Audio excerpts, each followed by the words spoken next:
అందరికీ నమస్కారం. గత ప్రభుత్వం ఏదైతే ఉందో వైఎస్ఆర్‌సీపీ పార్టీ, సజ్జల భార్గవ్ గారి చేతికి అంటే సోషల్ మీడియా పగ్గాలు భార్గవ్ రెడ్డి గారి చేతికొచ్చినప్పటి నుంచి దాదాపుగా 40 ఛానల్స్ 140 మంది 140 మంది గ్రూప్స్‌గా విడిపోయి చాలా అంటే ఓవరాల్‌గా చెప్పాలి అంటే టీడీపీని తిట్టడం, పవన్ కళ్యాణ్ గారిని తిట్టడం, లోకేష్ గారిని తిట్టడం, ఇలా కేవలం ఒకరి నుంచే కంటెంట్ వెళ్ళింది అని చెప్పేసి అయితే రవీంద్రారెడ్డి గారు అయితే చెప్పడం జరిగింది పోలీస్ కస్టడీలో.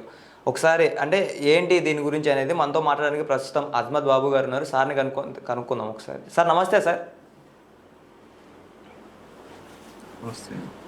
సార్ రవీంద్రారెడ్డి గారు ఆయన ఒక భారతీయ పిఏ గారు సార్. ఆయన చెప్పాలంటే యాక్చువల్లీ ఆయన ఇలాంటి వ్యాఖ్యలు చేయడం అంటే ఇప్పుడు పోలీస్ కస్టడీలో నిజాలు మొత్తం బయటికి చెప్తూ వస్తున్నారు. దాని గురించి మీరేమంటారు సార్?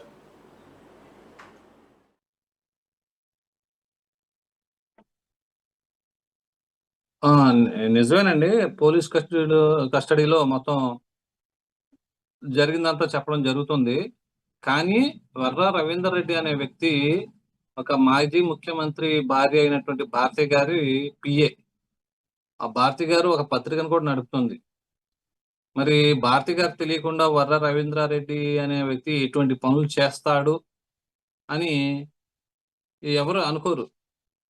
ఈ కంటెంట్ మొత్తం తాడేపల్లి ప్యాలెస్ నుంచి నడిచింది. తాడేపల్లి ప్యాలెస్ లో ఎవరున్నారు? సజ్జల భార్గవ్ రెడ్డి. సజ్జల భార్గవ్ రెడ్డి ఈ అక్కడ భారతిరెడ్డి ఆధ్వర్యంలోనే ఈ కంటెంట్ తయారు చేయడం, సాక్షి మీడియాలో ఏవైతే తప్పుడు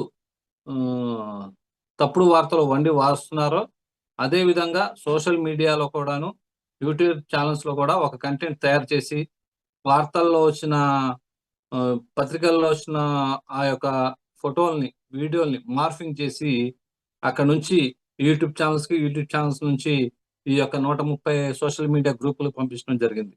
అంటే భారతిరెడ్డి తన యొక్క అధికారం కోసం, తన భర్త యొక్క అధికారం కోసం ఎంతమంది జీవితాలను నాశనం చేసిందో చూడాల్సిన అవసరం ఉంది. ఎందుకంటే పార్టీ అభిమానులు ఉంటారు, పార్టీ కోసం, జగన్మోహన్ రెడ్డి కోసం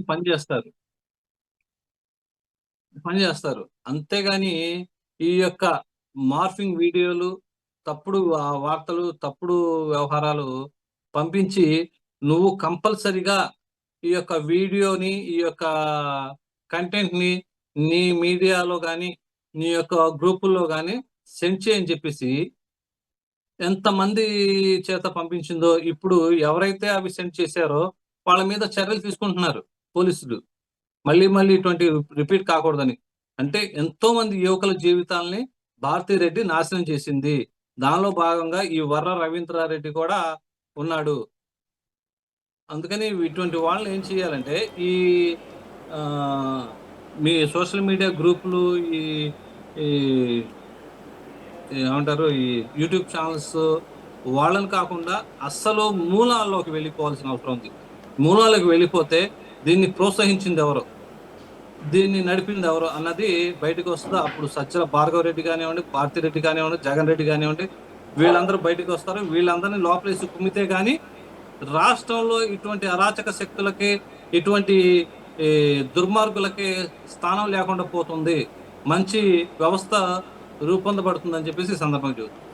సార్ అంటే ఇప్పుడు అరెస్ట్ చేసే అవకాశాలు ఏమైనా కనిపిస్తున్నాయంటారా?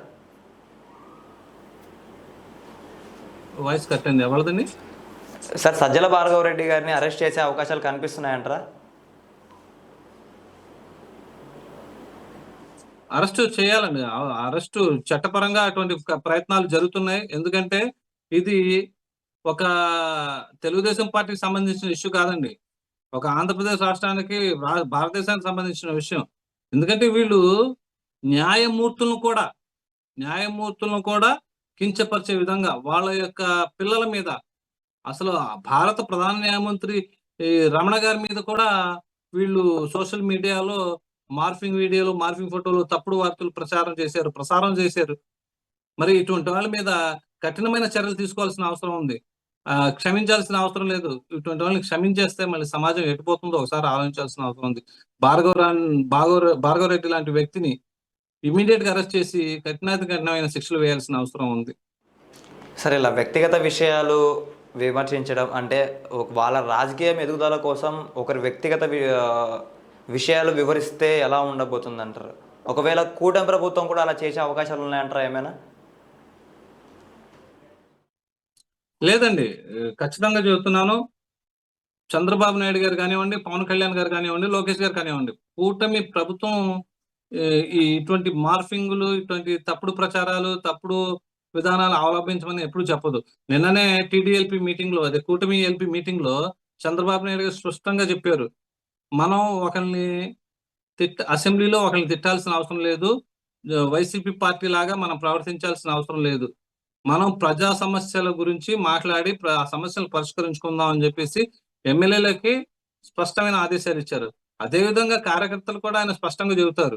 వ్యక్తిగత విషయాలు ప్రస్తావించాల్సిన అవసరం లేదు. మనం చేసే మంచి ప్రజల వరకు చేరే విధంగా చేయండి. మనల్ని విమర్శించిన వాళ్ళని విధానపరంగా విమర్శించండి. అంతేగాని వ్యక్తిగతంగా ఎళ్లి నిన్న కూడా గట్టిగా వార్నింగ్ ఇచ్చారు. ఈవెన్ వైసీపీ వాళ్ళ ఫ్యామిలీ మెంబర్స్ మీద కూడా ఎటువంటి తప్పుడు ప్రచారాలు చేసినా గాని నేను కఠినమైన చర్యలు తీసుకుంటా అని చెప్పేసి ఆయన గట్టిగా హెచ్చరించడం కూడా జరిగింది. Okay sir. Thank you so much sir. Thank you.